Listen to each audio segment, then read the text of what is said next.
The morning shift began like any other on Nexus Prime. The massive space station floated in the void between star systems, its lights blinking steadily as ships came and went. Inside the main council chamber, delegates from across the galaxy took their seats for the monthly meeting. Vorthak, the tall, blue-skinned Zeltharian who led the council, checked his notes one more time. Today they would discuss trade routes, defense budgets, and a new mining dispute on the rim worlds. Standard business for the Galactic Council.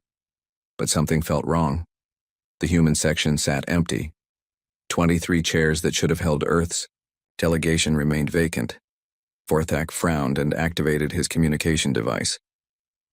"Where are the humans?" he asked his assistant. "Unknown, speaker. They have not responded to our calls." This was strange. Humans were never late to council meetings. Daeho, their senior diplomat, always arrived early. The man had perfect attendance for over 5 years. Hyejin, their military representative, usually spent the pre-meeting time reviewing security reports with other delegates. Vorthak decided to begin anyway. Perhaps the humans had been delayed. "The council will come to order," he announced. His voice echoed through the chamber as hundreds of beings from dozens of species settled into silence.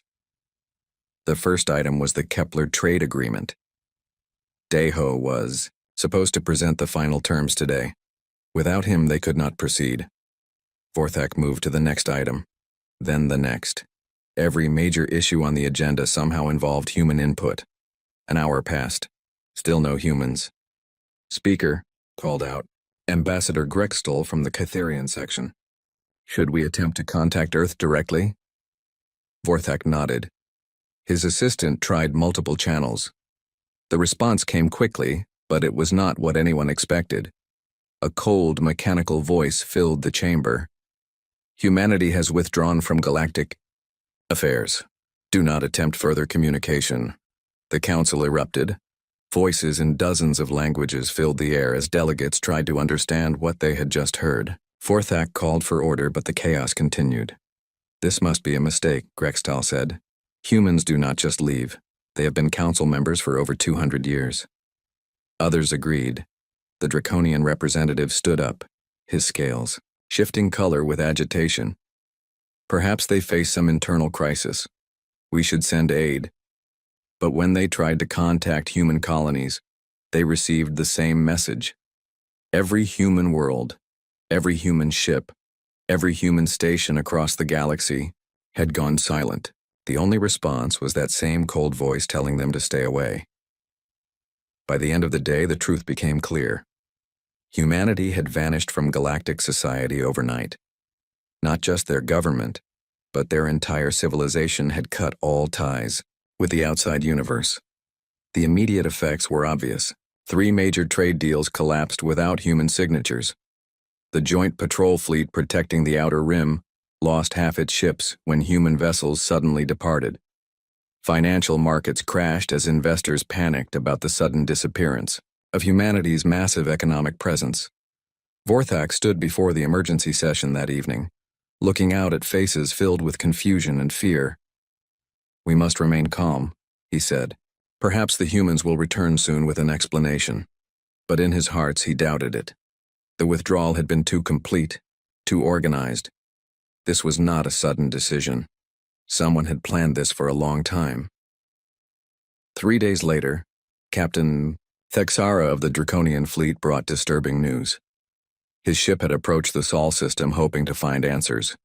What he found instead were defenses beyond anything they had seen before. "Automated systems warned us away," he reported to the emergency council session.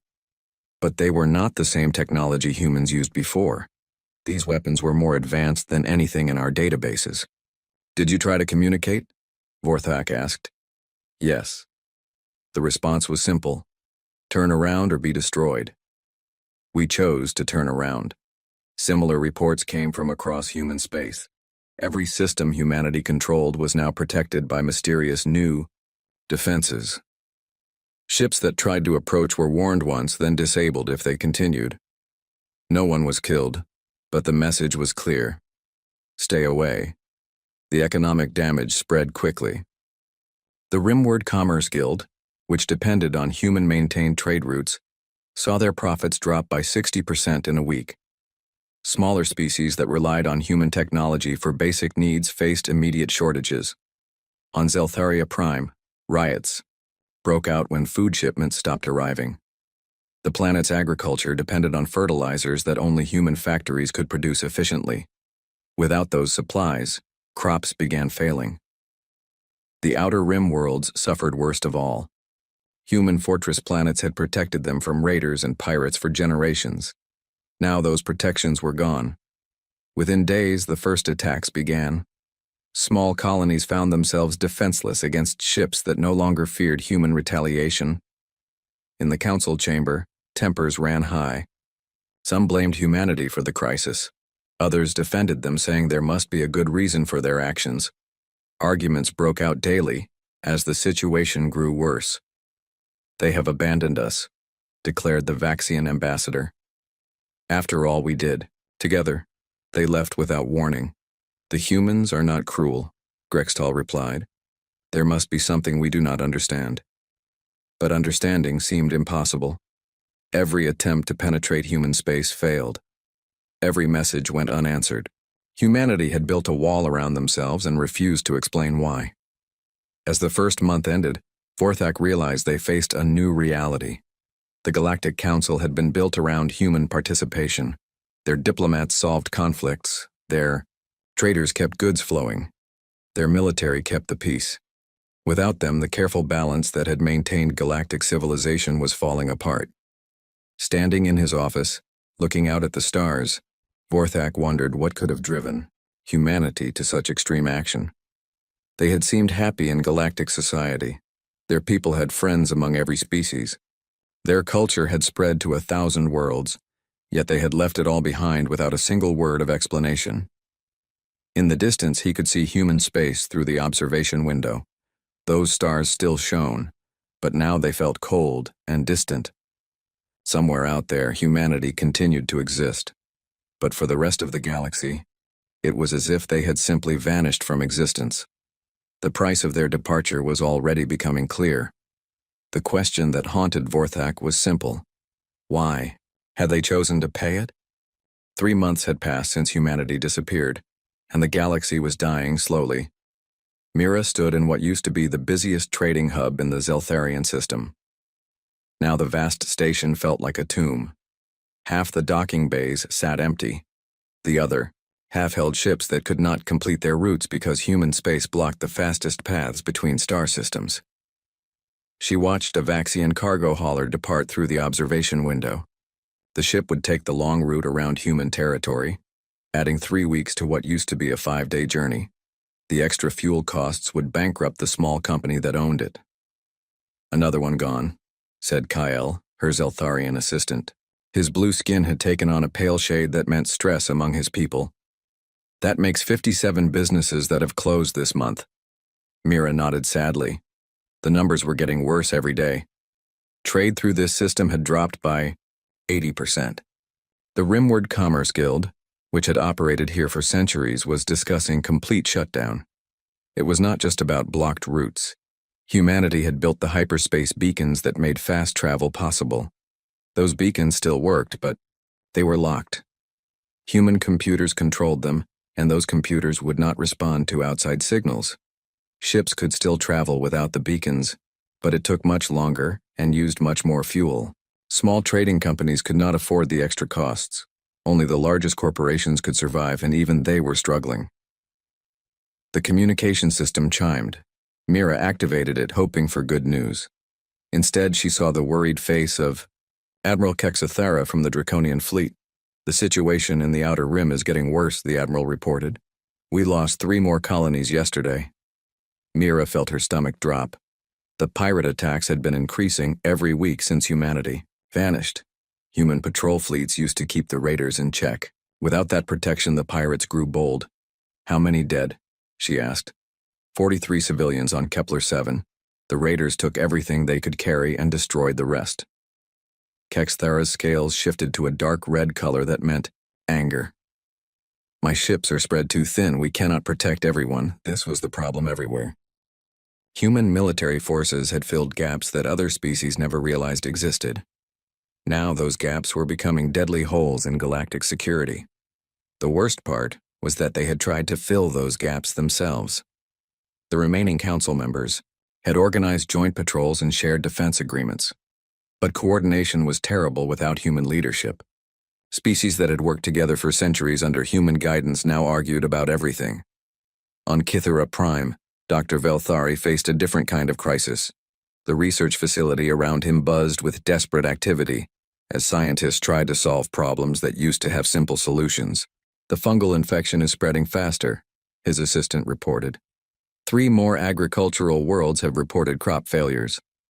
Velthari studied the data with growing despair. The solution was simple. They needed the antifungal treatments that human biotechnology produced. But those factories were in human space, and human space was forbidden. What about the substitute compounds? He asked. 40% effective at best. The human version was 97% effective. His assistant's tentacles drooped with exhaustion. At this rate, we will have food shortages across 15 systems within 6 months. Similar crises were developing everywhere. Human medicine kept 3 different plagues under control. Human technology maintained the power grids on dozens of worlds. Human agricultural techniques fed billions of beings. All of that knowledge existed in databases and textbooks. But practical application was different from theory. The other species were learning this painful lesson every day. Ambassador Grextal sat in his office, surrounded by reports of mounting disasters. Each day brought new evidence of how deeply humanity had been woven into galactic civilization. The latest report came from the edge of known space. Long-range sensors had detected movement in the deep dark, the region beyond explored territory. Something large was stirring out there. For 2 centuries, humanity had maintained watch stations on the galactic rim. Those stations monitored for threats from the unknown regions of space. Now the stations were dark. Their human crews vanished, along with everyone else. The sensor readings are unclear, reported Captain Yexmol, but the computer estimates at least 1,000 large objects moving toward inhabited space. Grextal felt a chill run through his body. 1,000 objects could mean many things, but none of them were good. How long until they reach the outer colonies? If they maintain current speed, approximately 18 months. 18 months to prepare for an unknown threat without human help, while the galaxy fell apart from internal problems. Grextal began to understand why some of his colleagues had started drinking heavily. The economic collapse was accelerating. Without human credit guarantees, the galactic banking system became unstable. Currency exchange rates fluctuated wildly as species hoarded resources. Trade wars broke out between former allies as everyone tried to secure what they needed for survival. The Zeltharian hegemony, humanity's closest partners, faced complete economic collapse. Their entire civilization had been built around trade networks that human hyperspace technology made possible. Now their ships crawled between stars at sublight speeds while their competitors found alternate routes. Thousands of Zeltharian families lost their life savings as transport companies went bankrupt. Unemployment reached levels not seen in centuries. Protests erupted in major cities as citizens demanded their government do something about the crisis. But what could they do? Military action against human space was impossible. Their automated defenses were too strong. Diplomatic contact was futile. The humans simply refused to communicate. Some species tried to reverse engineer human technology. Teams of the galaxy's best scientists studied captured human equipment, trying to understand how it worked. The results were disappointing. Human technology was more advanced than anyone had realized. Their computers used principles that other species barely understood. Even worse, human systems seemed designed to resist outside interference. Critical components would shut down or even self-destruct if anyone tried to modify them. It was as if humanity had planned for this situation. That thought troubled many leaders. The withdrawal had been too smooth, too complete. Humanity had not simply decided to leave one day. They had prepared for this departure over a long period of time. But why? What could have driven them to abandon everything they had built with Their galactic neighbors? As the third month ended, Vorthak called an emergency council session. Representatives from across the galaxy gathered to discuss their deteriorating situation. "We face a choice," he told the assembled delegates. "We can continue trying to survive without humanity, or we can take more aggressive action to force communication." The debate was heated. Some species wanted to organize a military expedition to break through human defenses. Others insisted that would make the situation worse. A few suggested they should focus on adapting to life without human assistance. In the end, they voted to try both approaches. A joint military force would attempt to penetrate human space and demand answers. Meanwhile, emergency programs would help species develop alternatives to human technology and services. But as the delegates left the station, many wondered if they were too late. The galaxy was unraveling faster than they could repair it. And somewhere in the darkness beyond the rim, unknown threats were moving closer every day. The price of humanity's departure was becoming clear. The question was whether the galaxy could afford to pay it. 6 months after humanity vanished, Admiral Kexithera led the largest military fleet ever assembled by the Galactic Council. 200 ships from 15 different species formed a massive armada, approaching the edge of human space. The Admiral stood on the bridge of her flagship watching the tactical display with grim determination. Behind her, officers from across the galaxy worked together in an uneasy alliance. Zeltharians operated communication systems while Draconians managed weapons controls. Catherians handled sensors as Vaxians coordinated shield harmonics. It should have been an inspiring sight. The galaxy species united in common purpose. But Kexithera knew the truth. This cooperation was born from desperation, not friendship. Without humanity to mediate their differences, old rivalries had started emerging again. Approaching the Sol system boundary, reported Commander Thexnall from the sensor station, human automated defenses are powering up. The tactical display, lit up with red warning markers. Weapons platforms that had not existed 6 months ago appeared on their sensors. The humans had been busy during their isolation. "All ships, this is Admiral Kexithera," she broadcast to the fleet. "Remember, our mission is communication, not conquest. We are here to demand answers, not start a war." The response came immediately. The same cold, mechanical voice that had haunted the galaxy for months filled the communication channels. "Unknown. Fleet, you are entering restricted space. Turn back immediately or face defensive action." "This is Admiral Kexithera of the Galactic Council Fleet," she replied. "We demand to speak with human leadership. The galaxy faces crisis because of your withdrawal. People are dying. Humanity has withdrawn from galactic affairs. Do not attempt further communication. This is your final warning." The Admiral gritted her teeth. "All ships, advance in formation. Raise shields, but do not target their installations." What happened next shattered everything the galaxy thought. It knew about human military capability. The human defense systems activated with terrifying efficiency. Energy beams that seemed to bend space itself reached out across impossible distances. Council ships found their shields failing instantly, their weapons offline, their engines dead. But nobody died. Every shot was precisely calibrated. Systems were disabled, not destroyed. Crews were left helpless but unharmed. Within 10 minutes, the entire fleet was dead in space, completely at the mercy of human automated defenses. "All ships are functional," reported the damage control officer. "Weapons, shields, and engines are offline, but life support and basic systems remain operational."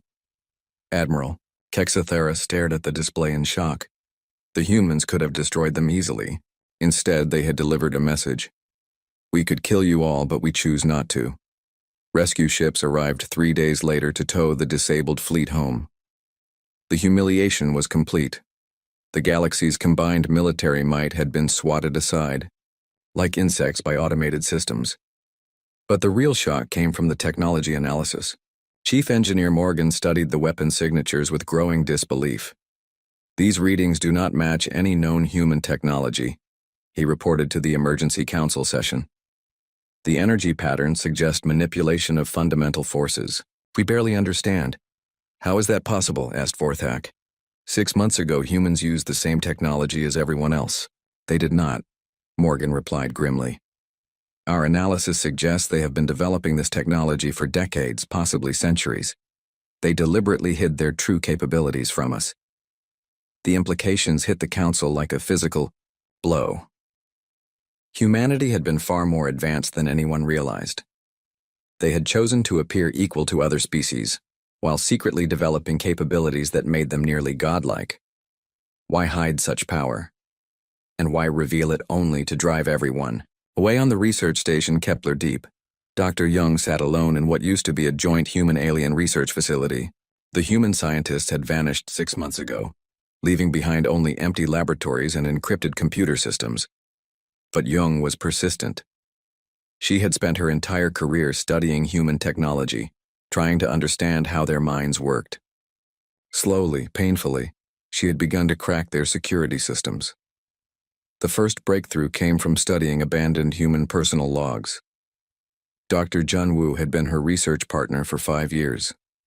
His encrypted journal contained references to something called Project Sanctuary. Other humans had mentioned the same project in their personal files.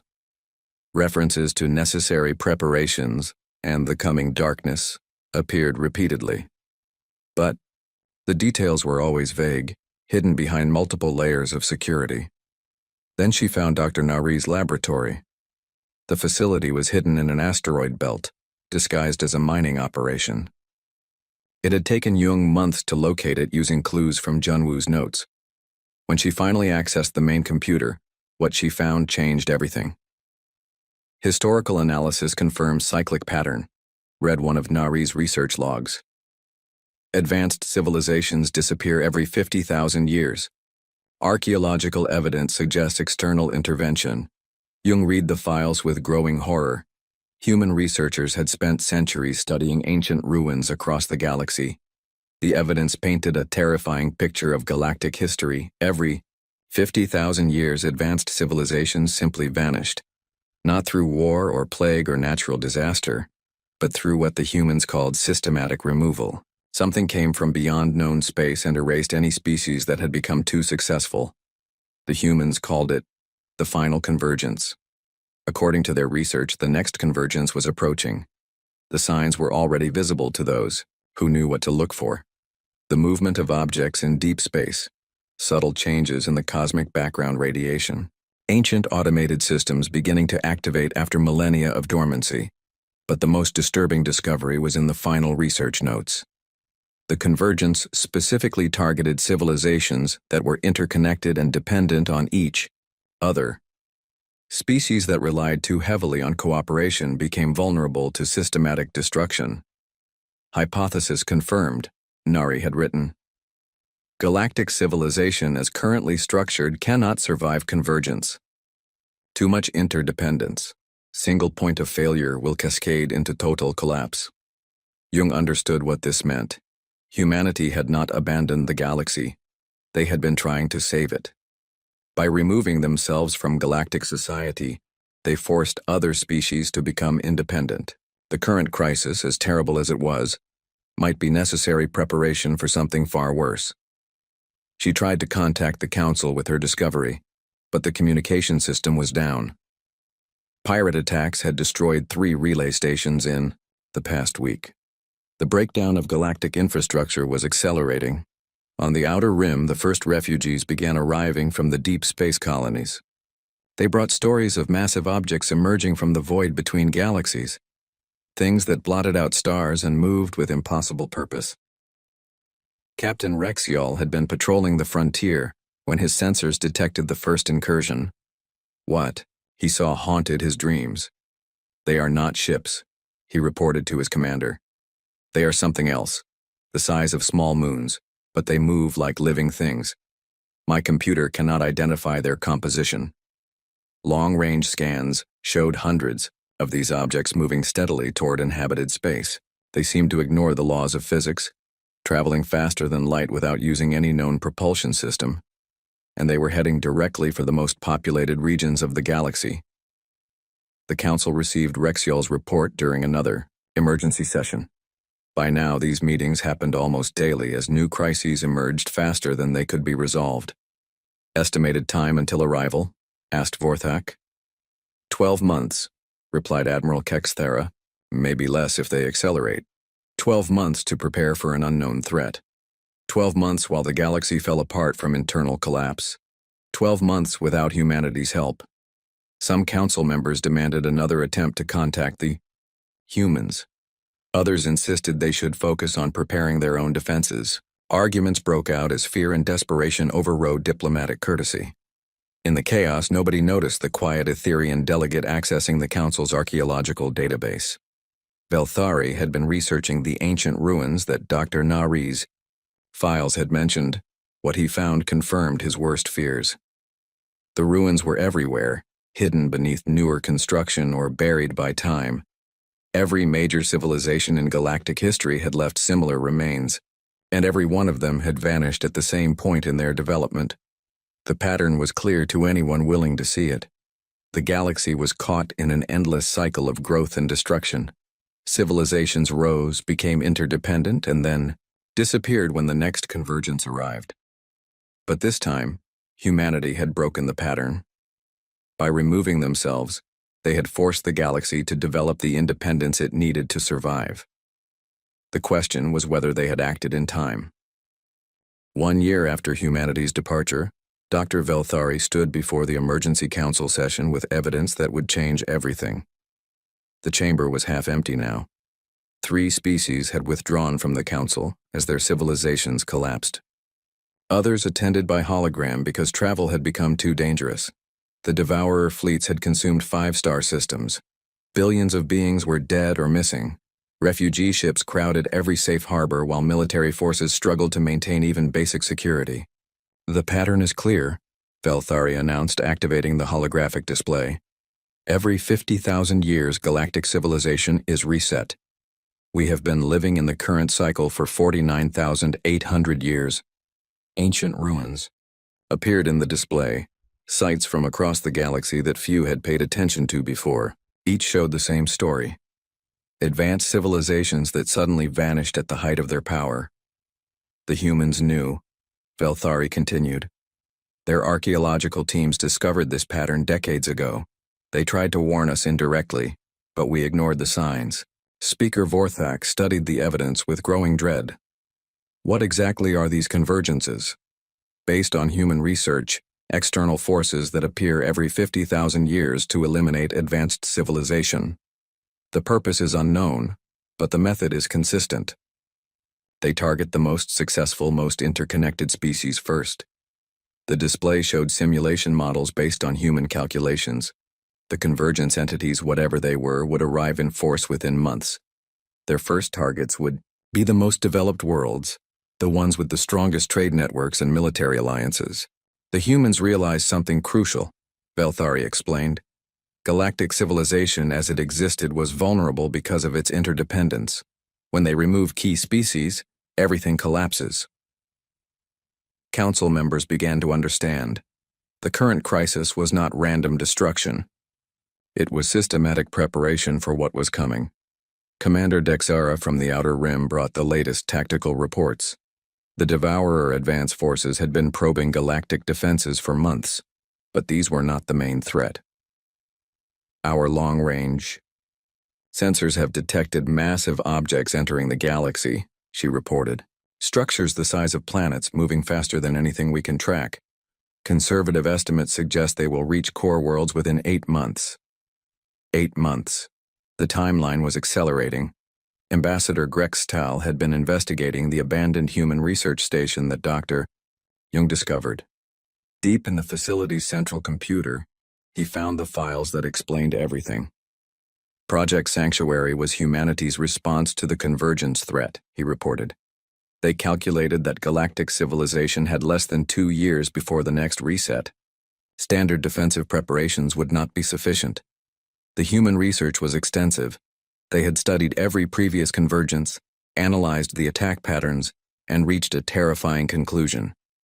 The convergence entities were not random destroyers.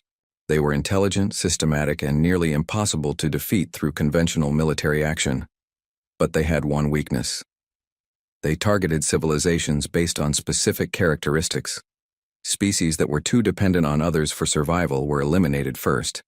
Independent civilizations that could function alone were often ignored until much later in the process. The humans faced an impossible choice, Grextal continued. Warn the galaxy and watch everyone die together, or remove themselves to force rapid adaptation. The files contained humanity's internal debates about this decision. The arguments had raged for years among their leadership. Many humans had opposed the withdrawal, believing they should stand and fight alongside their allies. But the research was clear. If humanity remained, they would become the primary target. Their advanced technology and central role in galactic affairs made them the most dangerous civilization from the convergence perspective. Eliminating humanity would cause cascading failures that would destroy everyone else. Dr. Minho's final report was the most damning. Simulation results confirm that united resistance under current conditions has zero probability of success. Galactic civilization must be restructured or it will not survive. The restructuring had begun the moment humanity vanished. Forced to become independent, other species developed capabilities they never knew they possessed. The Zeltharians created new trade networks without human infrastructure. The Catherians advanced their medical technology beyond anything they had achieved before. Even the current military crisis was serving a purpose. Species that had relied on human peacekeeping were developing their own defense capabilities. The hard lessons of the past year were making them stronger. But was it enough? Admiral Kexithara brought disturbing news from the frontier. Scout ships had made contact with Convergence Advance Forces. The results were not encouraging. They are unlike anything in our databases, she reported. The entities appear to exist partially outside normal space-time. Our weapons pass through them without effect. Their weapons ignore our shields and armor. The few ships that survived encounters reported similar experiences. The Convergence forces seemed immune to conventional physics. They moved through solid matter, ignored energy shields, and struck with weapons that targeted fundamental forces. However, Kexthera continued, we noticed something interesting. They appear confused by our current defensive arrangements. Our scattered, independent responses do not match the patterns they expect. This was the first hopeful news in months. The Convergence entities were programmed to fight galactic civilization as it had existed before humanity's departure. The new fragmented resistance was forcing them to adapt their tactics. But adaptation took time, and time was something the galaxy desperately needed. In the hidden laboratories of human space, Dr. Young-Su worked frantically on humanity's own preparations.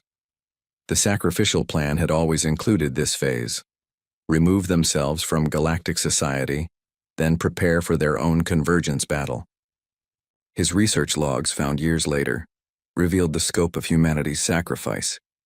They had not simply hidden during the galaxy's crisis. They had been fighting their own war against convergence forces that approached from a different vector. Convergence entities attack on multiple fronts simultaneously, Young-Su had written. While primary forces engage galactic civilization, secondary forces target isolated species. We cannot help our friends and protect ourselves at the same time. Humanity had chosen to face the secondary attack alone. Their advanced technology and unified response made them the ideal force to handle the convergence flanking maneuver. But the cost would be enormous. The final piece of the puzzle came from Dr. Yunji's encrypted personal journal. She had been one of the architects of the withdrawal plan, and her notes revealed the emotional toll it had taken on human leadership. "We are asking our people to become pariahs," she wrote, "to sacrifice everything we have built with our galactic friends. Many will never forgive us for this choice. But if we succeed, there will be a galaxy left to forgive us." The plan was working, but barely. Other species were adapting faster than the convergence entities expected. Military resistance was becoming more effective as coordination improved. Most importantly, the galaxy was learning to function without depending on any single species for survival. Speaker Vorthak read the human files with a mixture of admiration and grief. Humanity had saved the galaxy by destroying their place in it. They had chosen isolation and blame rather than watch everyone die together, but the war was far from over. The main convergence fleets were still approaching. Advanced forces had penetrated deep into inhabited space. The Devourer attacks were intensifying as the entities tested galactic defenses. And somewhere in human space, humanity fought their own desperate battle against forces that nobody else could see. The truth was finally clear. Humanity had not abandoned the galaxy. They had given it the only gift that mattered in the face of cosmic destruction: the strength to stand alone. The question now was whether that gift would be enough to survive what was coming. The convergence arrived like a wave of darkness across the galaxy. Admiral Kexathera watched from the bridge of her flagship as impossible shapes emerged from the void between stars. The entities defied description. They seemed to exist in more dimensions than normal space could contain, shifting between forms that hurt to observe directly. "All fleets, this is Admiral Kexathera," she broadcast across the galaxy-wide defense network. "The convergence has begun. Remember your training. Stay independent. Do not rely on others for survival." It was strange advice for a military commander. Usually, armies succeeded through coordination and mutual support. But the past year had taught them painful lessons about independence.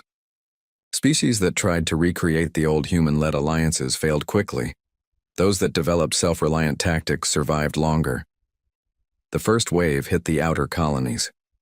Draconian defense fleets engaged convergence forces using tactics they had developed during the year of crisis. Instead of coordinated battle groups, they fought as independent squadrons. When one unit was destroyed, others continued fighting without coordination failure. It worked better than anyone had expected. The convergence entities seemed confused by the scattered resistance. Their weapons were designed to exploit the interconnected command structures of traditional galactic military forces.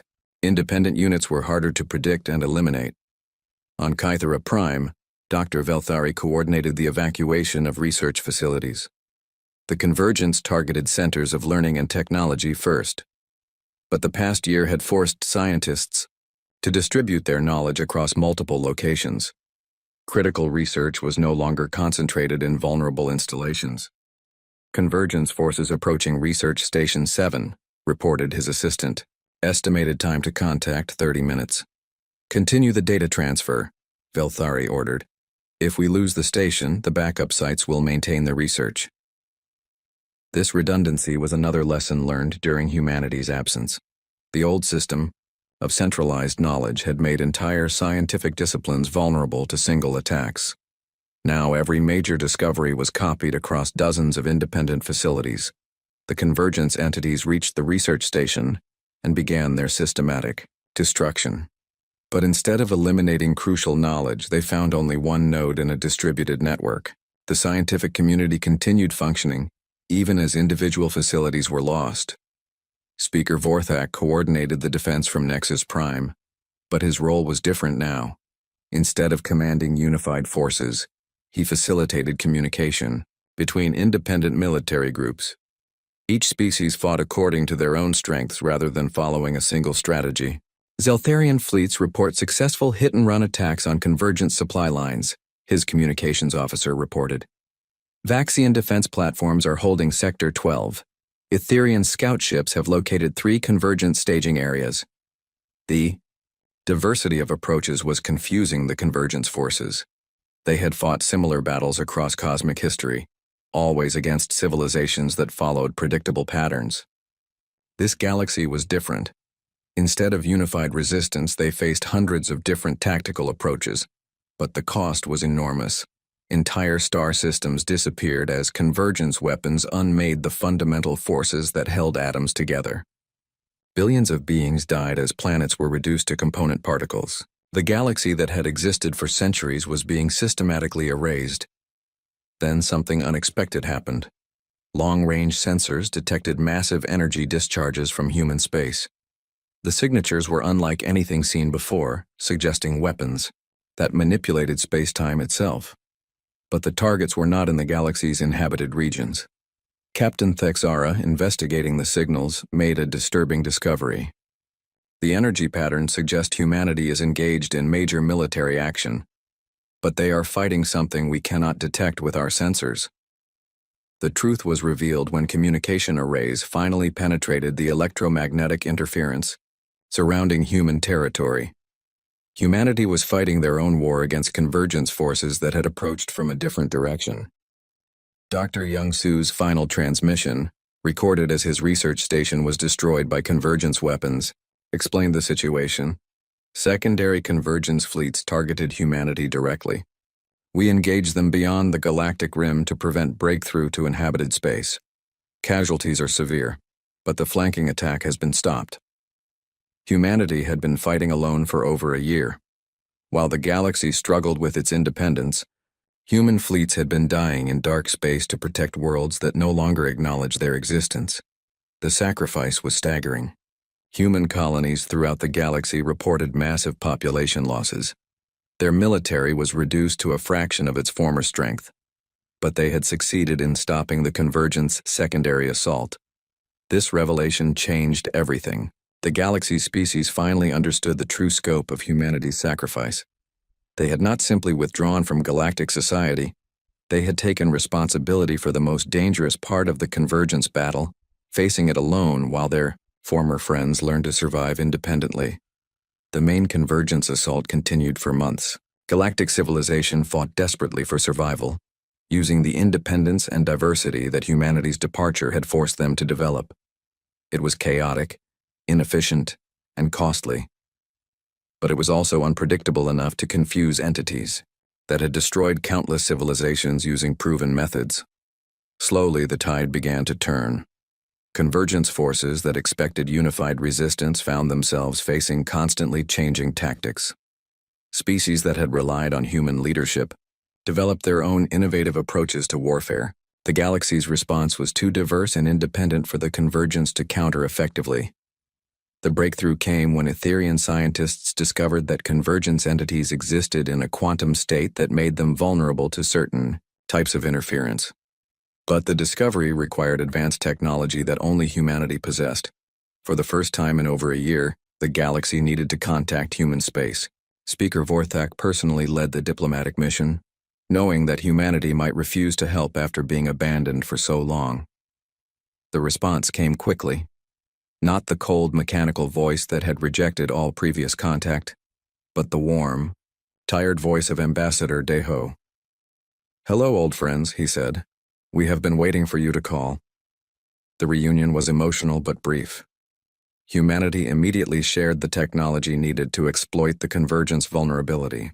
Within weeks, weapons based on human quantum manipulation theories were being distributed across galactic defense forces. The final battle was unlike anything in recorded history. Convergence entities that had seemed invincible began to destabilize. When hit with quantum interference weapons, their ability to exist outside normal spacetime became a weakness when that existence was disrupted. But victory came at a terrible price. The galaxy's population was reduced by half. Entire civilizations had been wiped out. The economic and political structures that had maintained galactic society for millennia were gone forever. Humanity emerged from their isolation as a shadow of their former selves. Their losses during the secondary campaign had been catastrophic. Entire colonies were empty ruins. Their technology was damaged beyond repair. Their population was scattered across refugee camps and temporary settlements. The galaxy they returned to was unrecognizable. Species that had once depended on human leadership now possessed their own advanced technology and military capabilities. The careful balance of power that had maintained peace was replaced by a more chaotic, but also more resilient network of independent civilizations. Speaker Vorthak met with Ambassador Deho on Nexus Prime 6 months after the convergence was defeated. The space station had been rebuilt, but it was smaller now. The grand chamber where hundreds of species once gathered was replaced by a simple meeting room for the survivors. "Was it worth it?" Vorthak asked. "The cost of teaching us independence?" Daiho looked older than his years. The war had aged all of them. "Ask me again in 50,000 years," he replied, "when the next convergence arrives and finds a galaxy that can survive without depending on any single species." The memorial built on Nexus Prime honored not just the dead, but the sacrifice humanity had made to save galactic civilization. The inscription was simple: to those who left, so others could learn to stand alone. Humanity never fully recovered their former position in galactic society. They had paid too high a price for the galaxy's survival, but they had succeeded in their ultimate goal.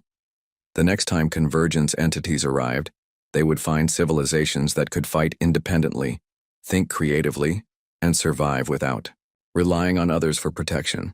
The galaxy was stronger for being broken apart and rebuilt. The cost had been terrible, but the alternative would have been extinction.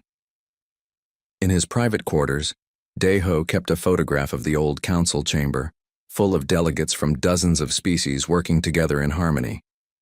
It was a beautiful sight, but also a dangerous one. That harmony had been built on dependence, and dependence was vulnerability. The new galaxy was harsher, more chaotic, but also more resilient.